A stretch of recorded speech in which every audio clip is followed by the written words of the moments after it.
Nggih. Lagi sehat ta? Sehat Mas Bayu. Kok Mas sampean. Kok nesu. Lah ora ngono arek. Wong ki ora oleh nesu. Innallaha masobirin wong sabar kasih Gusti. Lah ngono kan yo paham to kowe iki. Lah napa iya beda kasih kok. Becik ketitik kala ketara. Gapal nang kowe kok ing ngarsa. Sumung kula dok ing madya mangun karsa tuturi gandayani. Paham. Maksudnya ono caraka boto sawala tak kepruk boto bongkok. nesu. Nesu. Tenang jenging para alim Iki para alim ulama karo sini sepuh wong sing nanggape pondok kok sivitas akademika ilmu pendidikan iki kudu dijaga awake dhewe iki sowan ning ndi papan nggawa empan iso mapakne ning gone awake dhewe kok omong sak omong kok iso ra seneng aku karepku ki ngene lho. Piye nek arep omong dikai kesempatan nggih Mas. Nggih karepe pripun? Karepe pripun? Nek Pak ditangkleti kathah, kula nggih ditangkleti kathah. Oh, ngaten. Terima kok sehat. Lah nek ora sehat mosok tekan kene.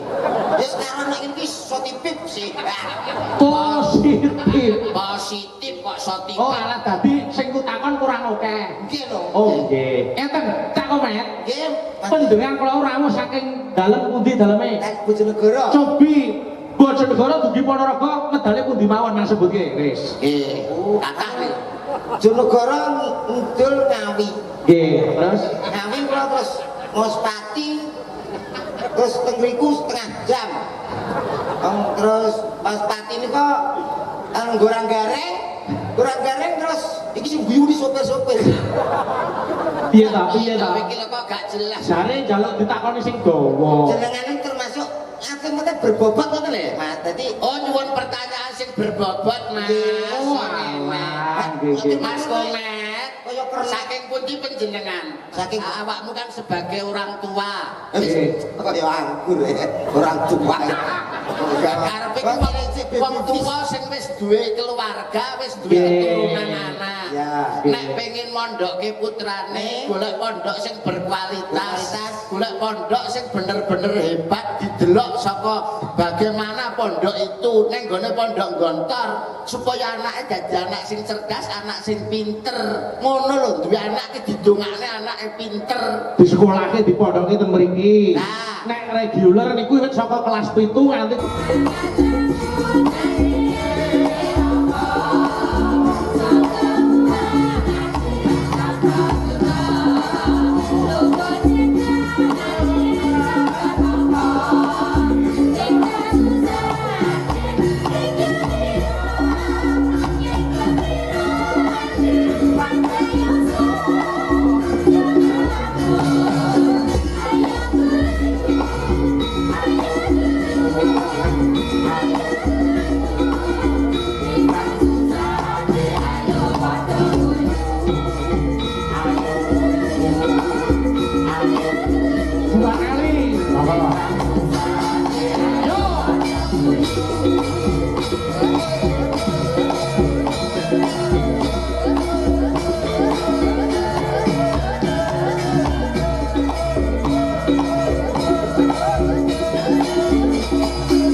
Assalamualaikum warahmatullahi wabarakatuh. Waalaikumsalam warahmatullahi wabarakatuh. Nduk, anakku sing tansah mituhu, ana dawuh apa yung sampeyan nimbali anakmu aku. Unjuk syukur ngersane Gusti kang nyipta jagat ya nggih, dene wis paring pirang-pirang kanikmatan. Wujude nikmat sehat, nikmat sempat, nikmat iman satemah bisa tetunggalan. Mapan ana lapangan hijau pondok modern Darussalam Gontor kampus pusat ana ing Desa Gontor Kecamatan Larak Kabupaten Ponorogo nggih. Alhamdulillah yo awake dhewe sak kanca bisa silaturahim kelawan para punden sing lenggah ana pondok modern Darussalam Gontor. Nduk dawuh sadurunge aku matur sing akeh-akeh kula nyuwun tulung dhateng para penonton tepuk tangan untuk pondok Gontor nggih. Alhamdulillah rumangsa bombong kawaran bungah nduk dene aku karo kowe tinimbalan pepundhenku panjenenganing Bapak Kyai Haji Hasan Abdullah Saha nggih selaku pimpinan pondok lan kabeh para pepundhenku separeng lenggah ana kene. Iya yo heeh. Iki dalam rangka mengketi wis 100 tahun adeking pondok pesantren Gontor nggih. Ngono ya, Mak. Nggih. Pondok modern Darussalam Gontor kuwi ora kleru didirikan pada 20 September 1926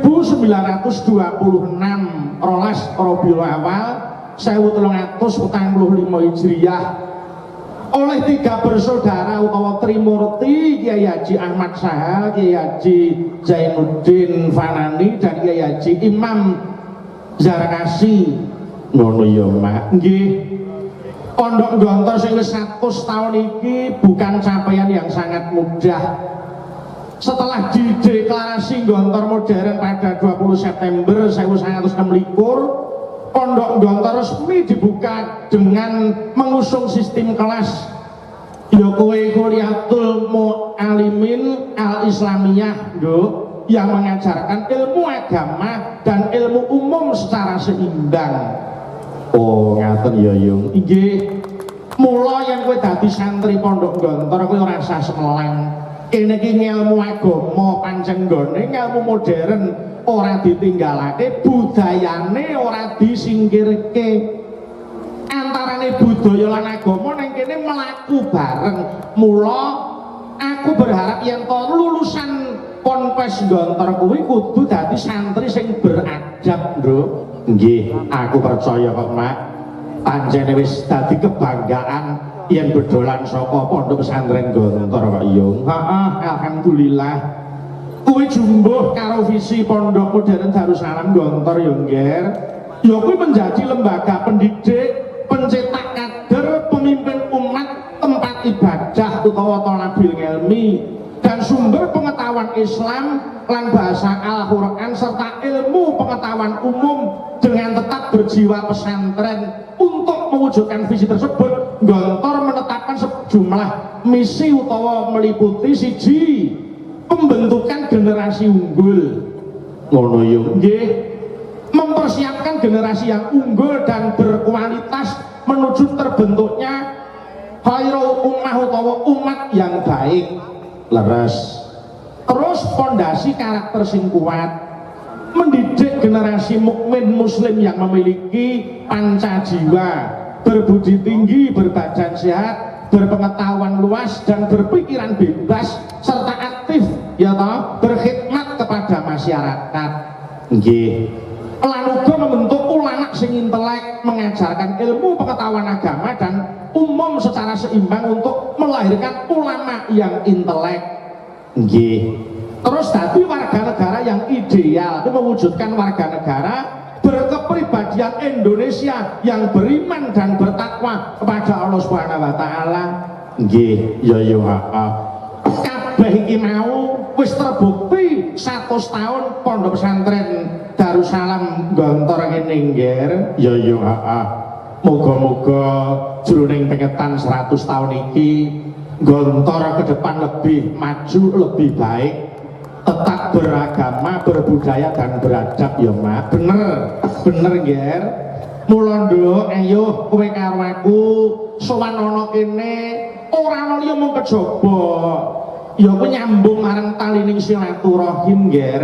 Mangkono, Mak. Nggih. Iki kanggo mengeti 100 tahun pondok pesantren Darussalam Gontor. Sadurunge ngaturake lelagon sing werna-werna, ayo kowe tak kanthi ngaturake lelagon himne kanggo Gontor, Nduk. Oh, himne Gontor. Heeh. Ning dicoba diiringi nganggo gamelan ya, Ngger. Insyaallah. Muga-muga para kadang pengarawit isih kelingan nalika latihan. Nggih. Mila monggo para kadang dipun aturaken lelagon himne kangge Gontor menika. Monggo dipun racikaken, Cok. Monggo. Monggo. Yo.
himne Pondok Gontor cucuk oleh para kadang-kadang pengrawit sing padha latihan ya ngger. Nggih.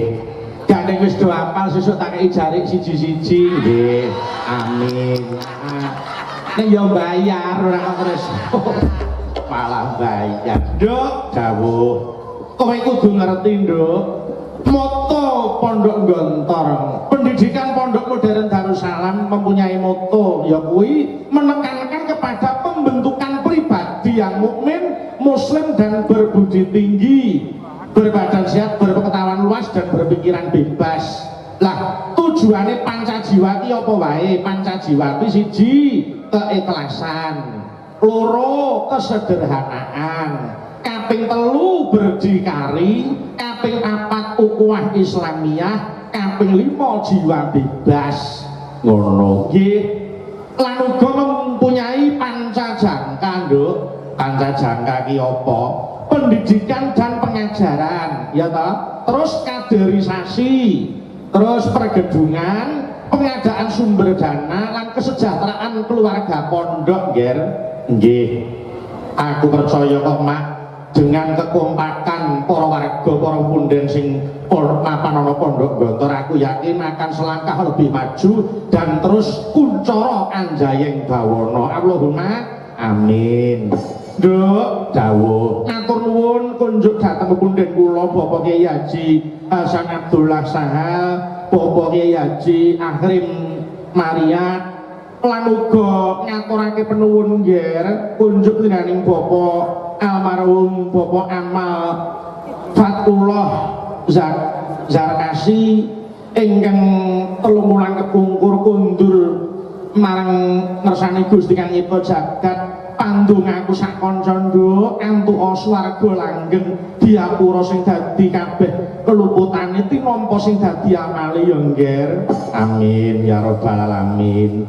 Mula ayo nduk daneng iki ujube tirakatan lan uga elek-elekan merga simbah-simbah biyen paring dawuh wong Jawa kuwi laku sing ampuh siji melek loro sabar.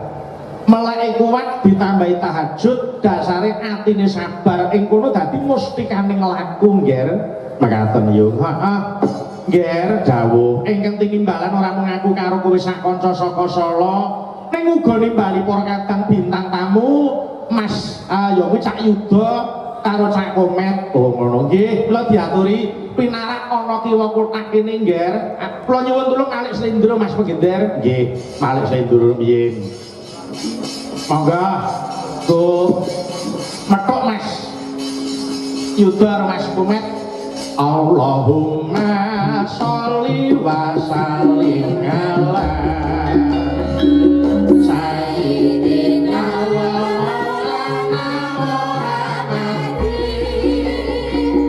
Allahumma sholli sabbal muslimin wa ghairihim wa mu'minin.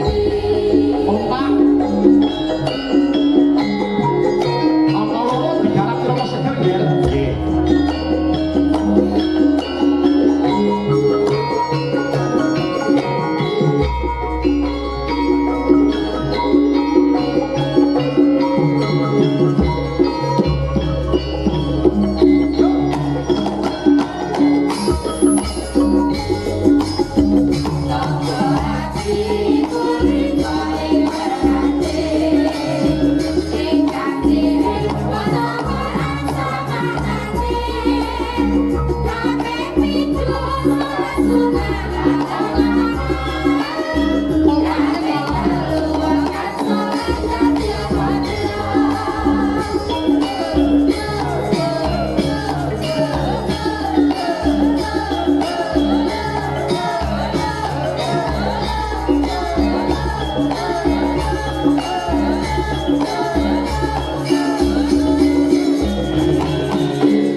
warahmatullahi wabarakatuh. Selamat malam Cak Yuda. Waalaikumsalam warahmatullahi wabarakatuh. Wilujeng dalu Mas Bayu.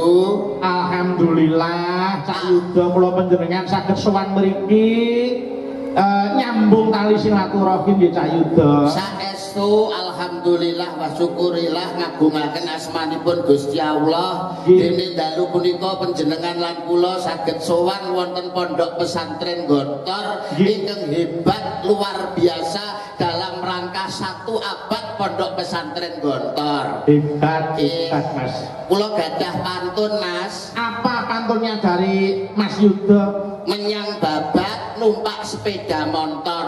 Nggih. Transit Lamongan bablas Jakarta. Terus Selamat 1 abad pondok pesantren Darussalam Gontor. Semoga jaya sepanjang masa. amin ya rabbal alamin. Luar biasa wonten tetembungan. Menapa Mas? Hidup dengan ilmu akan mudah. Nggih. Hidup dengan seni akan indah. Betul. Hidup dengan agama akan terarah dan Terus. barokah. Amin. Insya Allah pondok pesantren Gontor siap menjawab tantangan zaman, mencetak generasi muda masa depan yang tidak hanya berkualitas dan berdaya saing, tapi juga berilmu, beriman dan berakhlakul karimah. Tepuk tangan untuk pondok pesantren Gontor. Leres. Batik, Kula percaya Mas, yang to pondok pesantren Gontor akan lebih maju karena saat ini terdiri ada 12 kampus putra dan 8 kampus putri. Dari Sabang sampai Merauke. Dalam pembelajaran kita sehari-hari menggunakan bahasa Arab dan bahasa Inggris tidak diterjemahkan. Loh niku. Weh. Kamria ben kulino dan untuk menghadapi tantangan zaman ke depan Mas Yuda. Leres malah keporo dalam 100 tahun pondok pesantren Gontor menika sudah mencetak generasi-generasi yang hebat loh Mas Bayu. Oh ngeten. Kathah sangat tokoh-tokoh nasional itu yang lahir dari pondok Gontor sini. Kados to. Salah setunggalipun nggih menika almarhumlah Kiai Haji Hasyim Musadi, mantan ketua umum PBNU. Leres. Panjenenganipun Profesor Dr. Din Samsudin, ketua umum Muhammadiyah. Nggih. Malah keporo budayawan kundang, seniman kundang Nusantara, panjenenganipun NH Ainun Najib Canun lahir dari pondok Gontor. Luar biasa.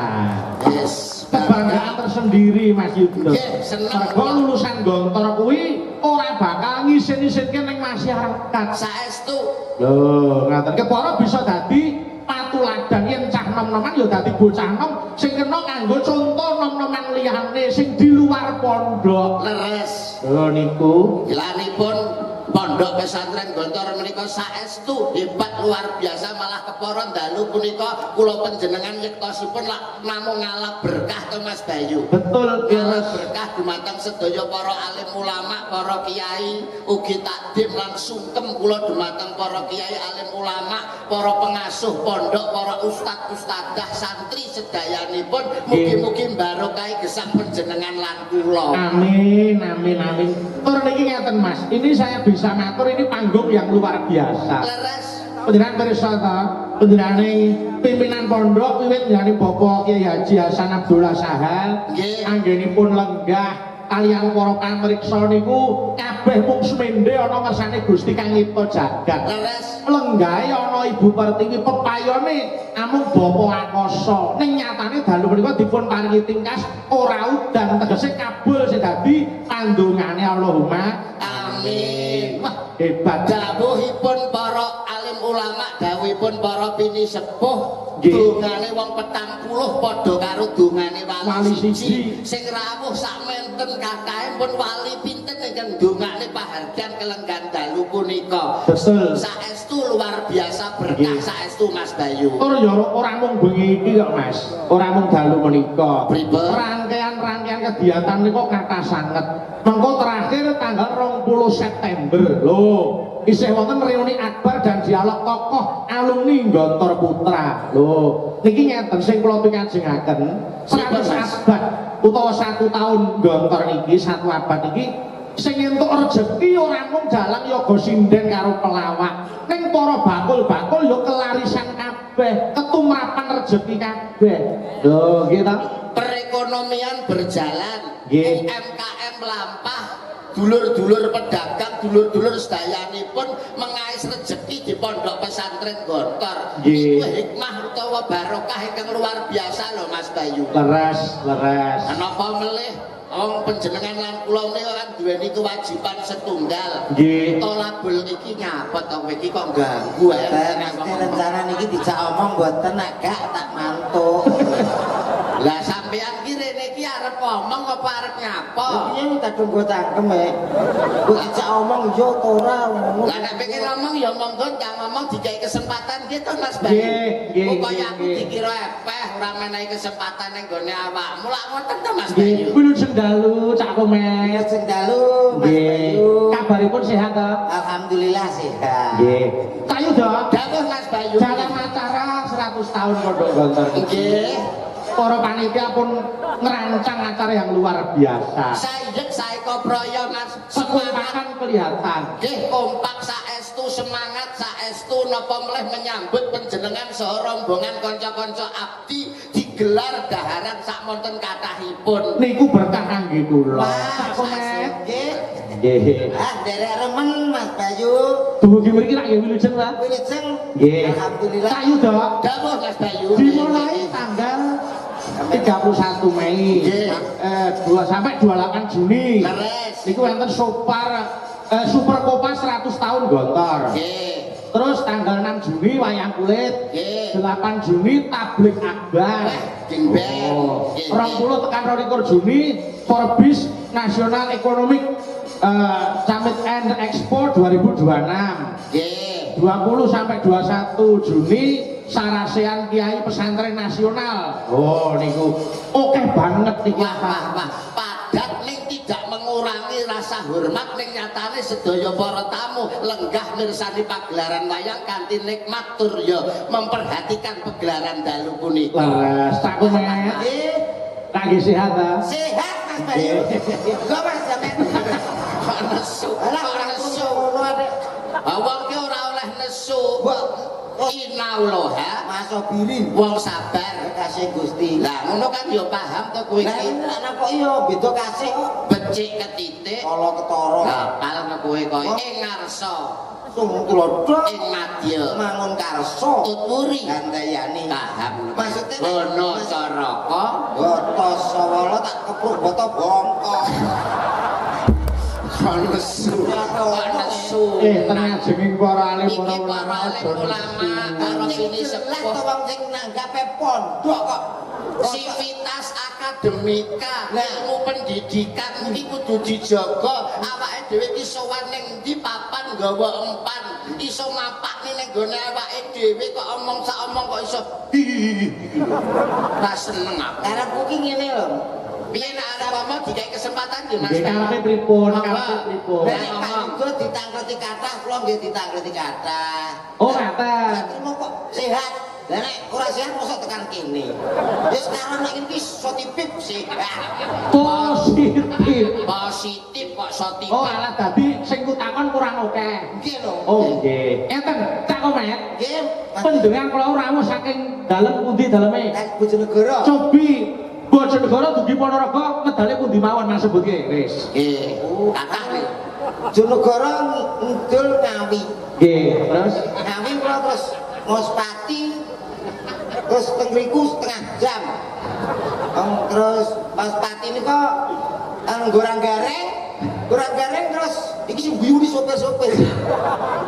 piye ta piye ta? tapi kira kok gak jelas Jare njaluk ditakoni sing dawa. Jenengane termasuk ate-ate berbobot ngoten lho. Mas dadi oh nyuwun pertanyaan sing berbobot Mas Oh alah, nggih nggih. Mas Komet kaya pernah saking pundi panjenengan saking Bojonegoro. wah lewat Magetan kalau wau Nggih. kertas Gunung Lawu Oh ngertas? bobote Gunung Lawu piro Mas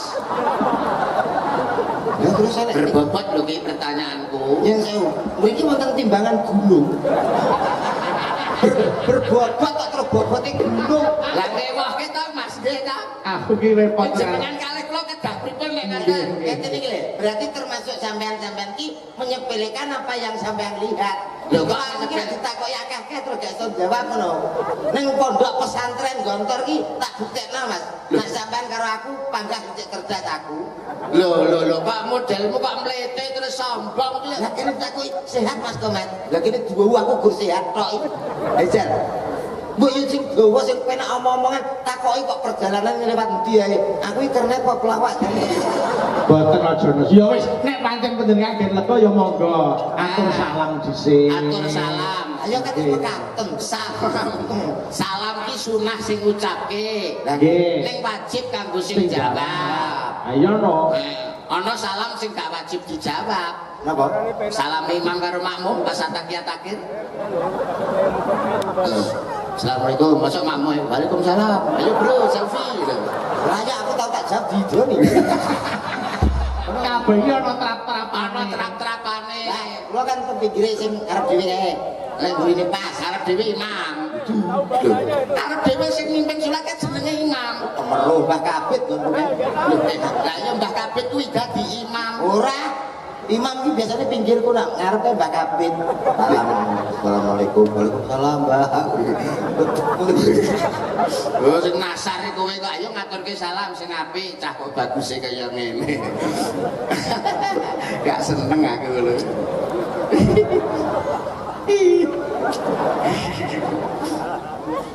Assalamualaikum warahmatullahi wabarakatuh. Waalaikumsalam warahmatullahi wabarakatuh. Alhamdulillah. Suarane gawedi Mas. Alhamdulillahirabbil alamin. Bocah yo nyambik lho kok iso. Terus guyu ki wis diruwokke tenanan kok. Lah yo aku ora ganggu lho Ki. Ganteng-ganteng kok keloknya nyambik. Bismillah. Alhamdulillah. Alhamdulillahirabbil alamin. Sholatu wassalamu alaikum warahmatullahi wabarakatuh. Waalaikumsalam warahmatullahi wabarakatuh. Alhamdulillah. Alhamdulillahirabbil alamin. Sholatu wassalamu alaikum warahmatullahi wabarakatuh. Waalaikumsalam warahmatullahi wabarakatuh. Sewu Bapak Ibu niki teng pondok ampun sengengesan nggih. Jadi dijawab salam kula.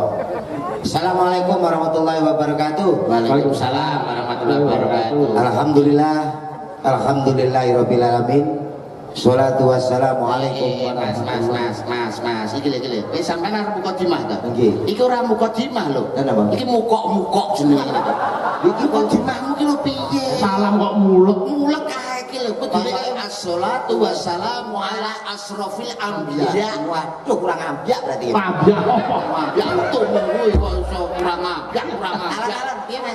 As-sholatu wassalamu ala asrofil anbiya. Tanggap pondok lah ngapal seminggu. Nah, mulane kudu hati-hati. Assalatu wassalam Ala. Ala. Assalamualaikum. Kok iso Wes jangan anu ngono lho. Assalatu wassalam ala asrafil anbiya wal mursalin. Ah. Sayyidina wa maulana Muhammadin wa alihi wa sahbihi ajmain amma ba'd.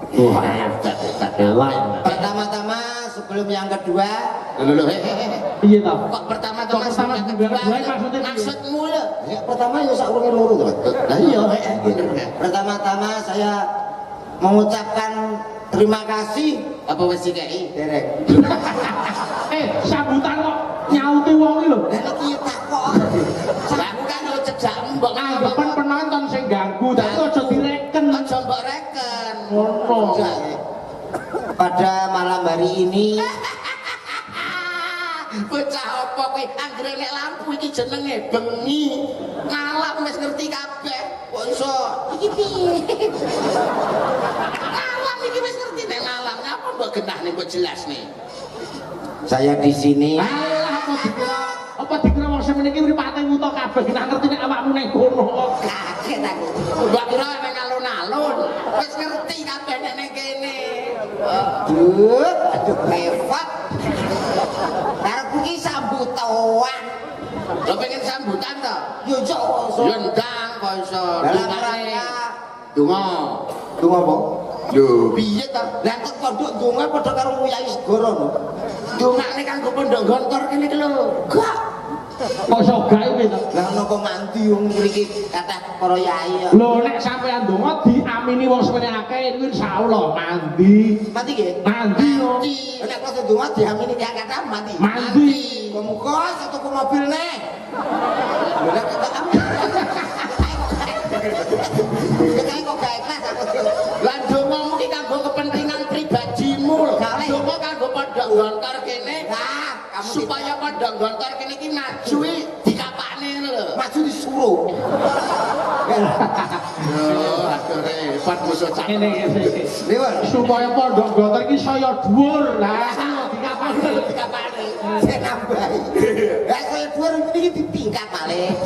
Kira Maksudnya ben apik dicet. Pi. Teneten lho, jauh ngomongan gak nyambung lho Mas. Nyambung lho, Mas. Nyambungmu ki lho ganti. Paling ora ya awakmu kan sebagai orang tua. Kok ya anggur orang tua. Karepe ki wong tua sing wis duwe keluarga, wis duwe keturunan anak. Ya. Nek pengen mondhokke putrane, golek pondok sing berkualitas, golek pondok sing bener-bener hebat didelok saka bagaimana pondok itu ning gone pondok gontor supaya anake dadi anak sing cerdas, anak sing pinter. Ngono lho, duwe anak ki didongakne anake pinter. Di sekolahke dipondoki teng mriki. Nah. Nek reguler niku wis saka kelas 7 nganti kelas 12. Nek intensif saka kuwi mung 4 tahun ana pondok ditempuh 4 tahun. Oh, ngono. Sampeyan nek gak ada putra ta, Mas? Ya duwe ta? Pinter. Papat. Wah, sekolah nang kabeh. Ya sekolahne kabeh. Pinter-pinter lho. Ya pinter ta wong dongane wong tuwa ki supaya anake pinter.